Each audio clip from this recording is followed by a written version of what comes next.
Bonjour frères et sœurs en Christ, j'espère que vous allez bien. De mon côté, ça va par la grâce de Dieu. Je suis le frère Trifon de Pointe-Noire.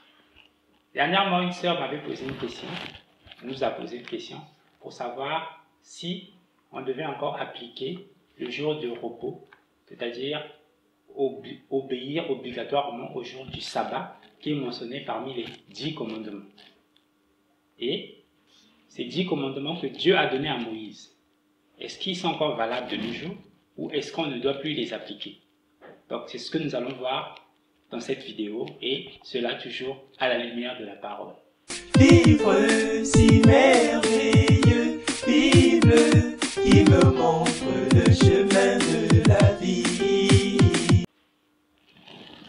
Donc frères et sœurs, pour commencer notre étude, vous allez trouver les 10 commandements, tout d'abord dans Exode 20, versets 1 à 17, mais aussi dans Deutéronome chapitre 5, versets 6 à 21, où Moïse répète les mêmes 10 commandements que Dieu avait déjà donnés. Donc ici, pour cette étude, puisque c'est exactement la même chose, nous allons prendre seulement le texte qui se trouve dans Exode 20, versets 1 à 17. Alors on va commencer tout de suite par le premier commandement, qui se trouve dans Exode 20, versets 1 à 3. Lisons au nom du Seigneur Jésus-Christ.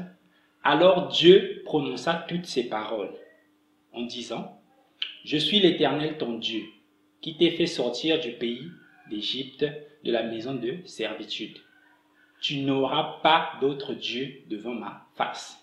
Donc ça c'est le premier commandement. Ne pas avoir d'autre Dieu devant Dieu. Et tu ne peux pas te choisir quelqu'un, quelque chose par toi-même et tu fais de ça ton Dieu à côté de Dieu. Donc tu ne peux pas avoir un autre Dieu que celui qui a créé le ciel et la terre. Donc ça c'est le premier commandement. Or ici, c'est assez facile à appliquer pour quelqu'un qui est sincère avec Dieu, pour quelqu'un qui veut suivre Dieu. Or, beaucoup de gens se trompent ou sont trompés lorsqu'ils s'associent d'autres choses à Dieu, qui donnent des attributs de Dieu à d'autres personnes. Prenez par exemple ici en Afrique, il y a beaucoup de gens qui se mettent à invoquer les ancêtres. Ton ancêtre, c'est quelqu'un qui est limité par le temps et par l'espace. Et de toute façon, il est mort. Ça veut dire qu'il est dans le tombeau, il ne peut plus t'entendre. Tu vois, donc tu ne peux pas l'invoquer. Tu ne peux pas l'appeler. Il ne peut pas faire quelque chose pour toi. Ce n'est pas possible. Et donc, si tu invoques quelqu'un d'autre que Dieu, à ce moment-là, tu te prends un autre Dieu. Tu ajoutes un autre Dieu à Dieu. Et nous voyons dans ce cas-là, les Ngunza, chez nous par exemple, il y a une église qu'on appelle les Ngunza, qui invoquent des ancêtres. Donc la magie, ceux qui pratiquent le vaudou, qui invoquent des gens qui sont morts, des esprits méchants, des esprits mauvais, des anges même. Par exemple, comme on voit chez les catholiques, qui invoquent Marie, qui invoquent les saints parce qu'ils étaient décédés, ils étaient ici sur terre. Non, si tu fais ça, tu prends un autre Dieu avec Dieu ou à la place de Dieu. Et ça, Dieu est déjà compris. Tu es en train de désobéir à ton premier commandement. Donc tu ne peux pas adorer ou invoquer Marie qui est déjà morte, qui ne va de toute façon pas t'entendre. Parce qu'elle, elle attend l'enlèvement comme tout le monde. Tu ne peux pas invoquer les saints, les anges. Non, les anges ne sont pas à invoquer. Il n'y a que Dieu qui est présent partout, qui peut t'entendre partout où tu te trouves. Et si je te mets à invoquer quelqu'un d'autre, à ce moment-là, tu désobéis au premier commandement. Et si tu te prends une statue, un objet fabriqué en terre, tu fais de ça ton Dieu. Là aussi, tu as un problème avec Dieu. Tu ne peux pas faire ça. Tu ne peux pas invoquer quelqu'un d'autre, ou une chose, ou un animal, ou même une créature. Le soleil, tout ce qui existe. Tu ne peux pas invoquer autre chose à la place de Dieu. Lorsque tu as un problème, adresse-toi à Dieu lui-même. Là, tu obéis au premier commandement. Donc, on va maintenant passer au deuxième commandement. Le deuxième commandement, Exode 20, versets 4 à 6. Tu ne te feras point d'image taillée, ni de représentation quelconque, des choses qui sont en haut dans les cieux, qui sont en bas sur la terre, qui sont dans les eaux plus bas que la terre.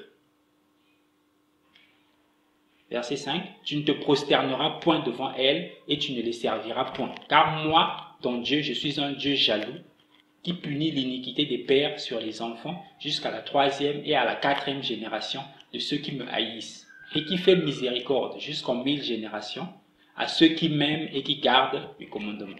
Donc ici, le deuxième commandement, tu ne peux pas te faire d'image taillée, ni de représentation. Des choses qui sont en haut, en bas, ou dans les eaux, plus bas que la terre. Donc tu ne peux pas te faire de représentation. Et tu ne peux pas te prosterner devant elle. Et pourquoi c'est très important de comprendre ces deux volets-là. Premièrement, tu ne peux pas t'en faire. Se faire une représentation, c'est déjà un péché. Avant même que tu cherches à te prosterner devant elle. Si tu t'en fais une représentation, des choses qui sont en haut, sur la terre, dans les eaux plus bas que la terre, tu te fais une représentation de ces choses-là, tu as déjà un problème devant Dieu. Tu as déjà un problème devant Dieu. Donc, c'est ça le premier volet. Et maintenant, le deuxième volet, tu ne dois pas te prosterner devant ces choses-là que tu t'es faites toi-même. Donc, voilà, tu ne peux pas te faire une représentation et tu ne peux pas te prosterner devant cette représentation. Donc, premier point, il y a beaucoup de chrétiens qui ont des statuettes dans leur maison, qui ont des figurines, qui ont des...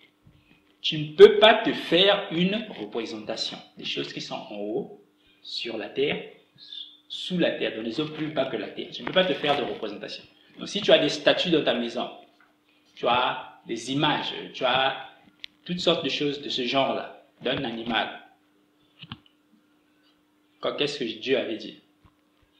Ils ont changé la gloire du Dieu incorruptible en image représentant l'homme corruptible, des oiseaux, des quadrupèdes, des reptiles. Donc tout ce qui est animal, tout ce qui est homme, tout ce qui est esprit, c'est-à-dire statuette, figurine de quelque chose, tu ne peux pas en avoir dans ta maison. D'un esprit, d'une personne. Donc tu as une statue d'une personne dans la maison, tu ne peux pas en avoir, c'est interdit. Statue d'un animal, tu ne peux pas en avoir, c'est interdit. Donc ça, il y a le deuxième volet maintenant qui intervient, c'est de prier ces choses, de te prosterner devant ces choses-là. Donc ça c'est le deuxième volet. Et toujours dans ce deuxième commandement, ça rentre aussi, ça prend en compte les images que les gens font. Vous verrez, dans beaucoup de maisons, quelqu'un il met au mur photo de Marie, ou photo de Jésus, photo de tel ange, Saint Michel, archange, Saint ange ceci, Saint ange cela, non, tel grand-père qui était dans notre village, tel ancêtre de notre pays, tu le mets maintenant comme photo dans ta maison. Alors qu'en fait, tu n'as aucune raison valable de mettre ça là. Ça aussi, c'est faire, donc c'est désobéir au deuxième commandement. Ça aussi, c'est désobéir au deuxième commandement. Si tu te fais une image, donc quand on voit par exemple, chez les branhamistes, on met une photo d'un Jésus, alors que Jésus lui-même avait dit, heureux celui qui n'a pas vu et qui a cru. Donc, toi, Jésus savait que les gens n'allaient pas voir son visage. Donc toi, quand tu mets le visage, donc finalement, toi, tu avais vu. Or, Jésus avait dit, heureux celui qui n'a pas vu. Donc si toi, tu prends une photo de Jésus, alors que Jésus lui-même t'avait dit que tu ne vas pas voir, mais tu vas croire. Donc toi, quand tu prends la photo de Jésus, même si c'est Branham qui a dit que non, prends la photo de Jésus, mets-la. Comme Branham, toi, tu préfères obéir à Branham plutôt que d'obéir à Dieu, tu as un problème avec Dieu. Parce que Dieu a dit, Jésus lui-même avait dit que tu heureux celui qui n'aura pas vu, mais qui aura cru. Donc quand toi tu prends la photo de la nuée, tu mets dans ta maison. Tu prends la photo de Branham avec une lumière sur la tête, hein, comme les saints catholiques. Tu mets aussi dans ta maison. Tu as un problème avec Dieu. Parce que Dieu ne t'a jamais demandé de faire une telle chose. Plutôt ce que Dieu dit, c'est ceci. Comme vous n'avez vu aucun visage, lorsque l'Éternel vous parla au milieu du feu à Horeb. Donc, tu ne dois pas te faire de représentation de la face d'une personne, d'un animal, d'un reptile. Il n'y a pas de représentation pour ce qui concerne ta maison. Toi, chrétien, ça ne te sert à rien. S'il y a quelqu'un qui est prophète au milieu de ton église, de ta paroisse, Première question même qui est même la plus simple. Est-ce que toi, tu mettras la photo de ton pasteur dans ta maison? Est-ce que tu vas prendre une photo de ton pasteur, c'est-à-dire celui qui t'enseigne à l'église? Après, tu vas venir afficher ça dans ta maison. Ça te sert à quoi? Ce qui est plus important pour toi, ce n'est pas la photo du pasteur. C'est les enseignements que le pasteur te donne. Si ce pasteur-là, c'est un vrai pasteur, il ne va jamais accepter que toi, tu prennes sa photo et que tu affiches ça dans ta maison. Donc ça, c'est seulement déjà le pasteur, ton pasteur, qui t'enseigne. Tu ne peux pas mettre sa photo dans ta maison. Sinon, tu auras des problèmes.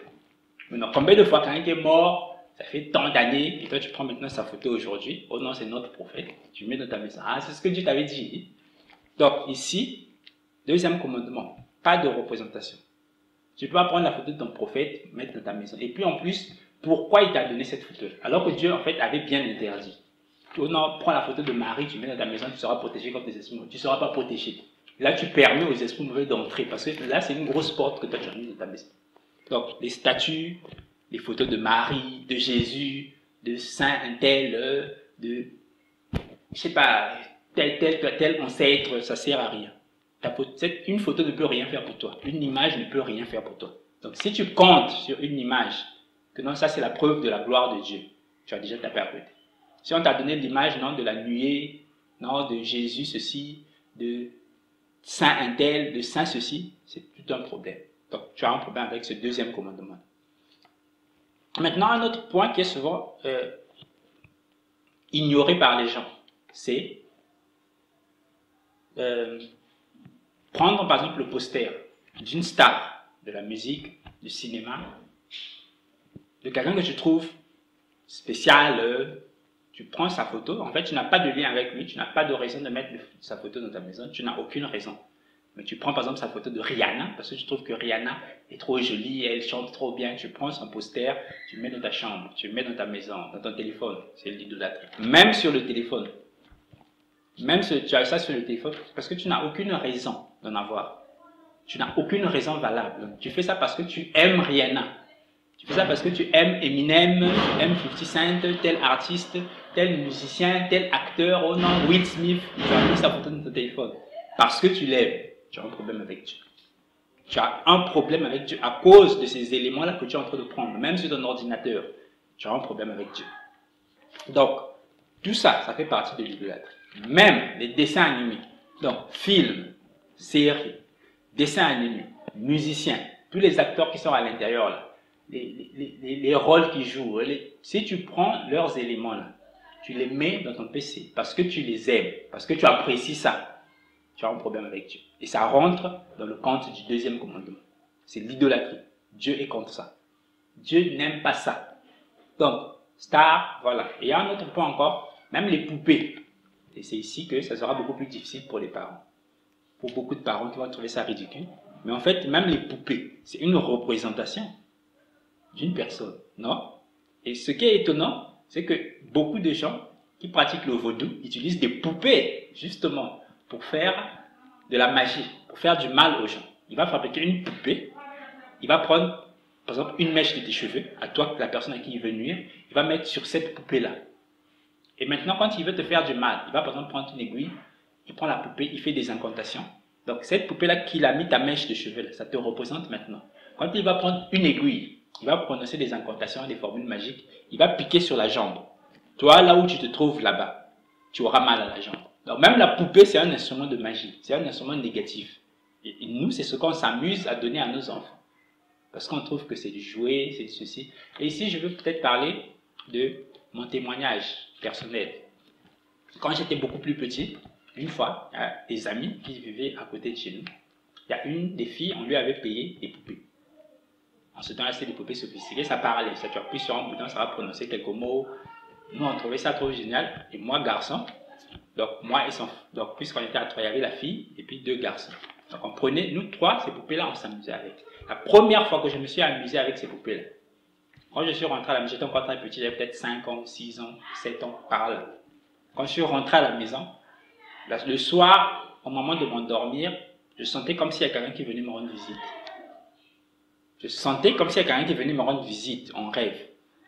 Donc, ces poupées que les gens vendent là, ou non, Noël, poupée ceci, poupée cela, beaucoup, on lit ça avec des esprits mauvais. Donc, même la poupée, c'est une représentation d'une personne. C'est pas une bonne chose. C'est pas une bonne chose. Et même les nounours. Ah non, on représente un cheval sous forme de nounours. Ah non, vous verrez même qu'on représente souvent les enfants de Disney, les princesses de Disney sous forme de nounours. On va prendre tel personnage, Dora l'exploratrice, sous forme de nounours. C'est l'idolâtrie. Ça aussi, c'est l'idolâtrie. C'est l'idolâtrie. Donc, danger avec toutes ces figurines, toutes ces petites choses, tous ces bonhommes que les gens font, que les gens fabriquent pour donner ça à vos enfants. Ça tombe sur le point du deuxième commandement, l'idolâtrie. Donc, attention, attention. Maintenant, on va passer au troisième commandement. Le troisième commandement, Exode 20, verset 7. Tu ne prendras point le nom de l'Éternel ton Dieu en vain, car l'Éternel ne le sera point impuni, celui qui prendra son nom en vain. Ici, c'est assez simple.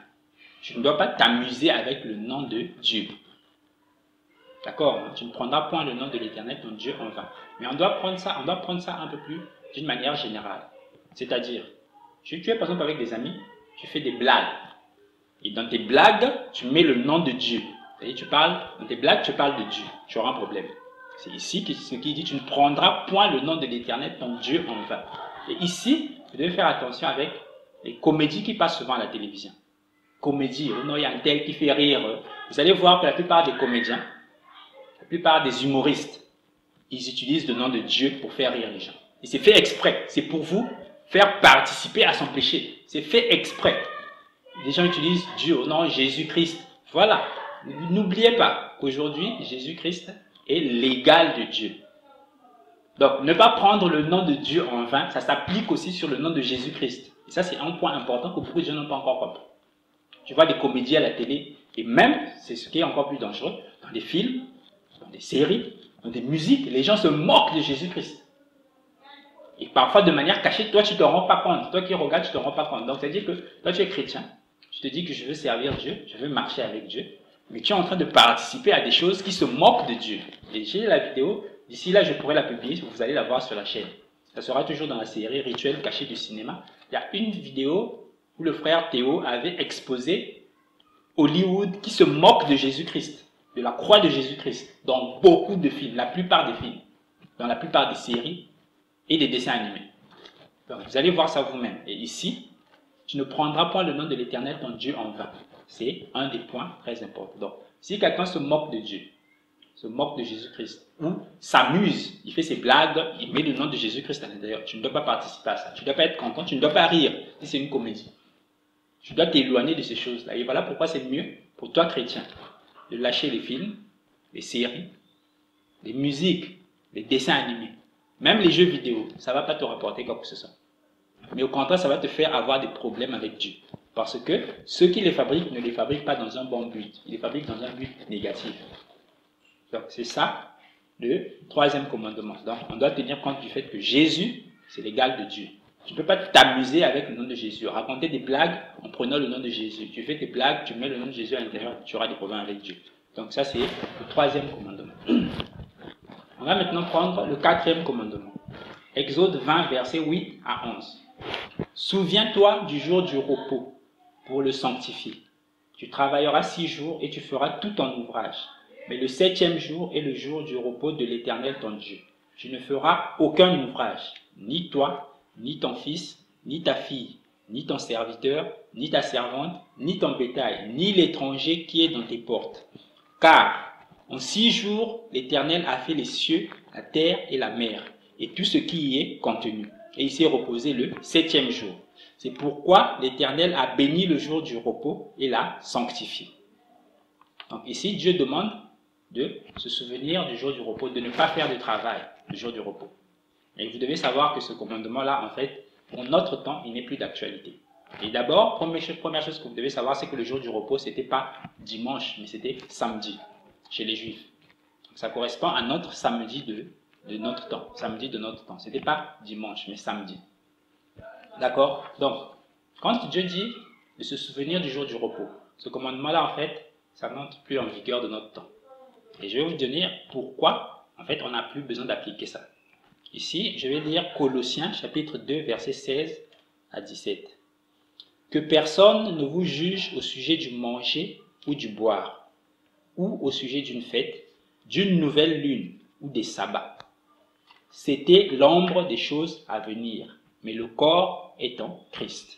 Donc ici, c'est l'apôtre Paul qui précise, hein, ça ne sert plus de respecter le sabbat. Que non, le jour du sabbat, tu ne dois pas travailler, tu dois rester les bras croisés, ne rien faire. Non, ça ne te concerne plus. Le jour du sabbat, ça n'existe, ce n'est plus en fait de la même manière. Et voici pourquoi. Parce que Dieu a prévu un autre sabbat pour ses enfants. Le jour du sabbat, c'est le jour de repos, là où toi, tu te reposes de tes œuvres, comme Dieu s'est reposé de ses œuvres. Tu es chrétien, tu es ici sur terre, tu dois vivre comme Dieu veut. C'est une contrainte. Tu dois prier, tu dois glorifier Dieu, tu dois chanter ses louanges, tu dois lire et méditer la parole. Et de temps en temps, faire des jeûnes pour être proche de Dieu. Ça, c'est obligatoire. Et c'est continu. Et c'est fatigant. Donc, toute ta vie, tu seras en train de vivre de cette manière-là. Prier, chanter des louanges de Dieu, lire et méditer la Bible, jeûner. Donc, ça, c'est continu, ça ne s'arrête pas. Tant que tu es en vie. Mais le jour que tu meurs, tu vas te reposer. Et c'est là maintenant ton sabbat à toi. Et tu vas te reposer de tes œuvres, les œuvres que tu as faites. Et la confirmation, elle est ici dans Hébreux 4, versets 9 à 10. Il y a donc un jour de repos, de sabbat réservé au peuple de Dieu. Car celui qui entre dans le repos de Dieu se repose de ses œuvres, comme Dieu s'est reposé des siennes. Donc le quatrième commandement, il consistait à se reposer le jour du sabbat. Que non, je ne dois pas travailler le samedi comme chez eux. Ou chez nous ici, comme les gens prennent ça maintenant. Non, dimanche, tu ne dois pas travailler parce que c'est le jour du sabbat. Ça n'existe plus. Mais ce qui est important quand même à retenir, c'est que ce commandement-là peut nous enseigner. C'est que le repos est important. Tu ne peux pas travailler 24 heures sur 24, 7 jours sur 7, c'est pas possible. Tu as besoin de te reposer. Ici, on prend un exemple de la nature. Le cœur, quand on l'a appris en troisième, systole auriculaire, systole ventriculaire, diastole générale. Donc, il se repose plus qu'il ne travaille. Il envoie le sang dans les ventricules, après le sang circule dans tout le corps, il se repose. Il envoie le sang, et puis il envoie le sang dans tout le corps, et après il se repose. Ça, c'est Dieu qui a fait ça. Donc, le cœur se repose plus qu'il ne travaille. Et donc, nous aussi, dans notre travail, le repos doit être inclus à l'intérieur. Ça, c'est important, et c'est ça que ce commandement-là peut nous donner. D'accord? Et même, la Bible dit, à chaque jour suffit sa peine. Donc, quand tu as fini de travailler le travail de la journée, tu dois aussi te reposer. Ça, c'est ce qui est d'abord important. Et dans la semaine, s'il est possible que tu puisses avoir un jour de repos, c'est aussi bon. Un jour où tu souffles, où tu respires. Ce n'est pas une obligation. C'est pas une obligation. Et c'est toi qui choisis. Donc, tu es libre. Personne ne t'oblige. Je ne t'oblige pas à avoir un jour de repos. Non. Ça, Dieu ne l'a pas dit. Hein. Je te dis ce que Dieu a dit. Donc, ce que Dieu a dit, c'est que le sabbat, ça ne nous concerne plus. Si tu vas te reposer lundi, repose-toi lundi. Si c'est mardi, repose-toi mardi. Si c'est jeudi, repose. Il n'y a pas un jour obligatoire où Dieu a encore dit pour nous que dans tel jour, tu dois rester assis, tu ne dois rien faire. Ça n'existe plus. Donc ce commandement-là, ça ne nous concerne plus. C'était l'ombre des choses à venir. Donc ça annonçait des choses qui vont venir. Donc pour toi et moi, le sabbat, le véritable sabbat, le jour du repos, c'est le jour où tu meurs. Là, tu vas te reposer de tes œuvres et tu entres dans le repos de Dieu. Donc, on va prendre maintenant le cinquième commandement. Exode 20, 12. Honore ton père et ta mère, afin que tes jours se prolongent dans le pays que l'Éternel, ton Dieu, te donne. Donc, ici, c'est honorer ses parents, respecter ses parents, obéir à ses parents, aider ses parents, soutenir ses parents, c'est-à-dire faire tout ce qui est bon envers tes parents. Ça, c'est honorer, donc, honore ton père et ta mère. Donc, respecter ses parents, avoir de la considération pour ses parents. Voilà, donc ça, c'est soutenir même financièrement, quand tu as les moyens, que ton père tombe malade et qu'il n'a pas les moyens de se soigner. Toi, tu en as, Dieu attend de toi que tu ailles l'aider. C'est comme ça. Et ça, c'est ce que tu as comme obligation devant Dieu par rapport à tes parents. Donc, c'est le cinquième commandement, honore ton père et ta mère. Et sixième commandement, Exode 20, 13. Tu ne tueras point. Donc voilà, ici c'est assez clair. Hein? Mais il y a une chose que je dois quand même préciser. Les gens, en fait, s'arrêtent seulement à tuer de manière physique. Prendre un couteau, aller mettre sur quelqu'un, prendre une arme, tirer sur quelqu'un. Non, ça ne s'arrête pas seulement là. Même les sorciers qui rentrent la nuit pour aller appuyer les gens à la gorge, ça fait aussi partie de tuer. Mais seulement, il y a quelque chose que les gens oublient souvent. Si tu souhaites la mort de quelqu'un dans ta tête, ça aussi, tu commets un meurtre. Il ne faut pas oublier ça. On n'est plus au temps de l'Ancien Testament. Donc aujourd'hui, même ce que tu penses, ça compte. Ce que tu penses, ça compte. Si tu souhaites la mort de quelqu'un au fond de toi, tu as aussi un problème. Et ici, justement, dans notre génération, il y a un problème grave. Beaucoup de gens souhaitent la mort des présidents, des premiers ministres, des rois, des reines. Parce que ces gens-là les font souffrir. Ah non, notre président est trop mauvais, il fallait qu'il meure pour lui pour que quelqu'un d'autre remplace. Et ça, c'est un péché que beaucoup de gens commettent. Toi, tu souhaites la mort du président, tu as un problème devant Dieu. Tu es un meurtrier. C'est la réalité. Donc, faites attention. Tu ne peux pas souhaiter la mort d'un président. Tu ne peux pas souhaiter la mort d'un meurtrier. Il a tué des gens, il a fait ceci, il a fait cela. Tu ne peux pas souhaiter sa mort. Ce que toi, tu dois souhaiter, c'est que Dieu le corrige. Si c'est ton président qui fait la pagaille, qui fait du désordre, qui sème la pagaille partout, toi, tu dois prier pour lui, pour que Dieu le change, pour qu'il revienne vers Dieu. Parce que Dieu est capable de faire ça. Dieu l'a fait avec Nebuchadnezzar, il l'a fait avec du temps de Daniel, il l'a fait avec beaucoup de gens dans la Bible. Donc, Dieu est capable de le faire. Dieu est capable de ramener quelqu'un qui ne croyait pas en lui à croire en lui. Donc, c'est ça que Dieu attend de nous. Nous, on ne doit pas souhaiter la mort des gens. Si tu souhaites la mort de quelqu'un, tu as un problème avec Dieu. Tu es un meurtrier. Donc, quelqu'un a tué quelqu'un, tu ne dois pas souhaiter sa mort. Tu dois souhaiter qu'il change. C'est ça que tu dois souhaiter. Quelqu'un a volé. Un voleur, une sorcière. Donc, oh, il y a une sorcière qui est tombée là-bas. Oh non, on doit la brûler. Tu as un problème avec Dieu. Tu es un meurtrier. Il y a un voleur qui a volé dans le quartier. Les gens cherchent à le tuer. Toi aussi, tu es parmi eux. Tu es d'accord avec eux. Tu es aussi un meurtrier. C'est un péché que tu as commis. Tu as participé à un péché. Tu ne dois pas souhaiter la mort de quelqu'un. Ça aussi, c'est... Voilà, donc c'est ce point-là que je devais ajouter sur le 6e commandement. Tu ne tueras pas. Maintenant, on passe au 7e commandement. Tu ne commettras point d'adultère. Voilà. Exode 20, verset 14. Tu ne commettras point d'adultère. L'adultère, c'est quoi? Moi, par exemple, je suis marié, j'ai ma femme, je vais dehors, je prends une autre femme. Ça, c'est un adultère. Ou, je ne suis pas marié, je vais avec une femme qui est mariée. Je commets également l'adultère. Donc, une personne mariée ne doit aller qu'avec son mari. Toi, si tu es marié, tu vas avec ton mari. Et toi, qui n'es pas marié, tu ne peux pas aller avec une personne qui est mariée avec quelqu'un d'autre. C'est ça l'adultère. Et c'est très dangereux. Ça ouvre des portes négatives spirituellement. Satan aura la main mise sur toi si tu commets ça. Donc l'adultère, c'est très dangereux. Donc, tu ne dois pas prendre la femme d'autrui, ni être infidèle à ta femme. Si tu es infidèle à ta femme, tu commets l'adultère. Et n'oubliez pas, l'adultère, ce n'est pas seulement lorsque tu réalises, même quand tu as cette idée-là dans la tête, ah, je dois prendre telle femme, même si tu ne l'as pas encore fait, le fait que tu as cette idée-là t'habite. Le Seigneur avait dit que celui qui regarde une femme pour la convoiter commet un adultère avec elle. Donc l'adultère, ça ne s'arrête plus seulement sur ce que tu commets physiquement. Même l'idée que tu as en toi, le fait que tu as l'idée que ah, je vais prendre la femme, alors tu sais très bien que c'est la femme d'autrui, ou que tu sais très bien que tu n'es pas marié avec elle, tu as un problème. Voilà, donc c'est un point sur l'adultère. Et ce qui est dangereux, c'est quoi? C'est qu'il y a beaucoup de gens qui sont chrétiens, qui se disent chrétiens, qui soutiennent que la polygamie, c'est pas un péché. Et c'est là que c'est très dangereux. Quand toi tu vas, tu prends une deuxième femme, une troisième femme, c'est un péché devant Dieu. Dans la Bible, on a précisé clairement que tu ne peux pas devenir évêque si tu as deux femmes. Tu ne peux pas devenir évêque.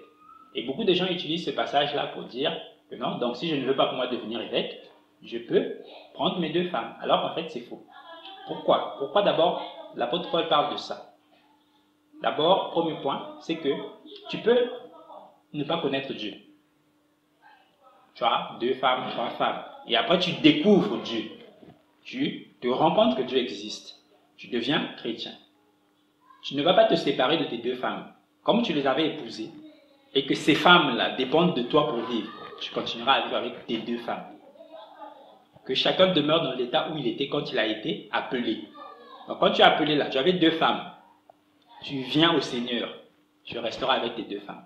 Mais dans l'église, tu ne vas jamais vivre. Tu ne pourras pas devenir évêque. Donc il y a des rôles que tu ne pourras pas, des postes que tu ne pourras pas occuper dans l'église du Seigneur. Des places que tu ne pourras pas, ou toi tu ne pourras pas servir. Parce que tu avais deux femmes. Et tu ne vas pas te séparer d'elles. Parce qu'elles dépendent de toi. Tu avais trois femmes. Tu vas rester avec ces femmes. Mais ce n'est pas à dire que non, toi qui es chrétien, tu as déjà une femme, tu vas aller prendre une deuxième femme. Là, tu commets un péché. Tu commets un péché. Tu vas prendre la femme, même si tu l'as mariée avec ton argent, tu commets un péché. Dieu n'est pas d'accord que toi tu puisses avoir une deuxième femme. Et ici, je vais te donner un passage qui est clair. Malachie 2, 13 à 15. voici encore ce que vous faites. Et ici, je vous rappelle qu'on est encore dans l'Ancien Testament. Hein. Voici encore ce que vous faites. Vous couvrez de larmes l'autel de l'Éternel, de pleurs et de gémissements, en sorte qu'il n'a plus égard aux offrandes et qu'il ne peut rien agréer de vos mains. Voyez le danger. Et vous dites, pourquoi? Parce que l'Éternel a été témoin entre toi et la femme de ta jeunesse, à laquelle tu es infidèle. Donc ici, on est encore dans l'Ancien Testament. Quand toi, tu es avec ta femme, tu dis à ta femme, non, moi c'est seulement toi, je veux rester fidèle avec toi. Tu lui dis ça. Dieu est témoin, il est au milieu de vous là. Il est au milieu de vous là. Donc quand toi, tu lui dis ça, Dieu est témoin. Maintenant, quand toi, tu vas prendre une autre femme, elle, ça va la chagriner. Parce qu'elle va se dire, ah, finalement, moi, je n'étais pas bien. Donc, elle va se poser beaucoup de questions. Et ça va la faire souffrir. Et du coup, elle va faire quoi? Elle va se rabattre vers Dieu pour prier, pour regarder ce que tu m'as fait. Regarde. Et Dieu va avoir quel genre d'idée envers toi qui est en train de faire souffrir sa fille. Puisque c'est une enfant de Dieu. Comment Dieu va être d'accord avec toi, tu es en train de faire souffrir sa fille? Et comment tu rends le mal à quelqu'un qui te fait du bien dans ta maison? Tu fais le mal à quelqu'un qui est censé te faire du bien. On doit se comporter envers les autres de la manière qu'on veut que eux ils se comportent envers nous. Est-ce que toi tu serais d'accord que ta femme aille te prendre quelqu'un d'autre dehors, un autre mari dehors? Tu serais content de ça? Et si toi tu n'es pas content de ça, pourquoi toi maintenant tu vas prendre une deuxième femme tout en sachant que ta femme qui est là, qui est avec toi, va souffrir de ça? Et Dieu va être d'accord avec toi. Dieu ne sera pas d'accord avec toi. Lis dans ta Bible, tu verras des hommes qui sont restés fidèles.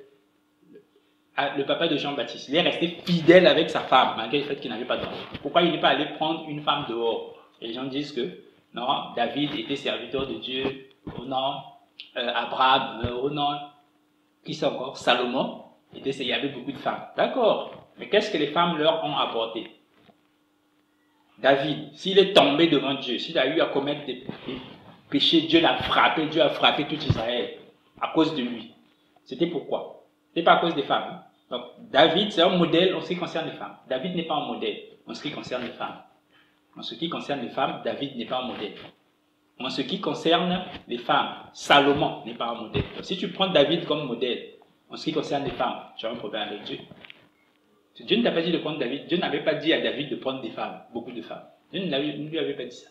Dieu n'avait pas dit à Salomon de prendre beaucoup de femmes. Sinon, regardez qu'est-ce qui est arrivé à David et à Salomon, que les gens prennent souvent comme modèle pour justifier leur infidélité, pour justifier leur polygamie.